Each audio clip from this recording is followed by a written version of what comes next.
Hi, this is Yolanda Van Veen on behalf of Expert Village. Tulips can pretty much grow anywhere that there's sun or part shade, but there's a few extra guidelines that we should follow so that you can find out the best conditions to grow them. Tulips prefer really good drainage, so when you're putting them directly in your soil, there are a few guidelines that you should follow. Make sure and use a real airy compost. You don't want to put them in thick clay where they're just going to sit. They need room for their roots to grow and for them to dry out in between watering.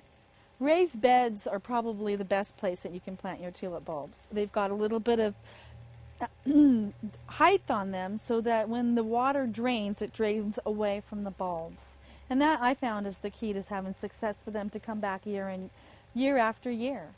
And also, if you put them in your raised beds with your lilies and your calla lilies and canna lilies that you're planting in the summertime, you're going to water them in the summer. Because there's nothing worse than planting a tulip in the corner of your yard, letting them grow in the spring, and then never watering them again.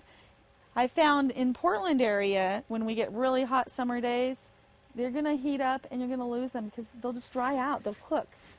Whereas maybe in Seattle, where it's a little bit shadier and a little bit rainier, generally, you could probably get away with watering them a little bit less. But the best conditions for a tulip is the same conditions for a lily.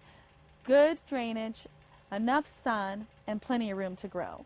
In our next segment, we'll talk about how to plant tulip bulbs in a container.